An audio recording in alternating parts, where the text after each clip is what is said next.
او چین چینی کې او جاپان په جاپاني کې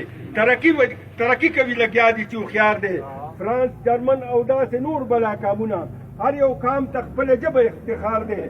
او وایي دا وقسمته دا د څه را سره وکړل مقتدر مو بس مین په اقتدار دی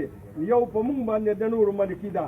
او د هر چا په خپل خاوره خپل اختیار دی نو دا زموږ د اشرافو عدالت دی ورته توک د غلامۍ ښکاري سینګار دی نو د هر کام فرنګ او ژبه که د هر کام فرنګ د هر کام په ژبه رنګ که څوک منکر وي دا د خدای د آیاتونو نه انکار دی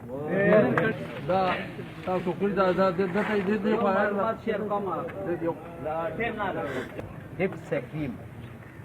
او نوخر ته هم زم راځم دا ملګري مې پیج شیر کول غواړم چې د حکومت ذمهواري څه ده عبراني یوه ژبه ده اسماني ژبه ده عبراني اسماني ژبه ده د قرآن نه مخکې په هغې کې کتابونه عبراني ژبه د خلکو نه هېره شوه بیا حکومت په دې باندې فکرمند شو او د هغې وخت بادشاه چې هر څه داسې خلک را پیدا کړي چې هغوی ته عبراني ژبه ورځي هغوی وګرځېدو په خپل ملک کې د ګوتو په شمېر بیا 3 یا 15 کسان را پیدا کړو او بیا هغې دومره کار وکړو چې بیا هغه ورکه ژبه هغه ختمه شوې ژبه هغې را ژوندی کړه او نن بیا هم خلک د عبراني نوم یالي او خلک پرې پوهېږي ښه هغلته کې چې کوم خلک اوسي هغه اوس هم په عبرانۍ پوهېږي نو دا زمونږ د حکومت فرض دی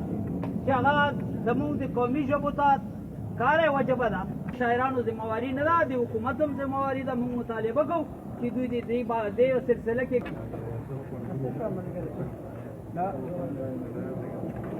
نو چې کله نه زمونږ د مشران راغلي ډېره کې دوی د پښتو ژبې باره کې خبرې وکړي نو زمونږ په خپله ډېره مینه خپلې پښتو ژبې هغوی سره په خپله دښمنان شوي دي مونږ پښتانه نن په خپله د پښتو ژبې دښمنان شوي وایي تو او سپین ته کتاب ورسوئ که په دنیا حکمراني کول غواړئ نو د دښمن کور ته کتاب ورسوئ په دې کې زمونږ مقصد دا دی چې مونږ نن سبا په خپله وګورو چې مونږ خپل پښتو کتاب مونږ په ګورنمنټ سکول کې ویلی شي په پرایویټ کې دا هړ ویلی نه شي مونږ حکومت ته دا مطالبه کوو چې په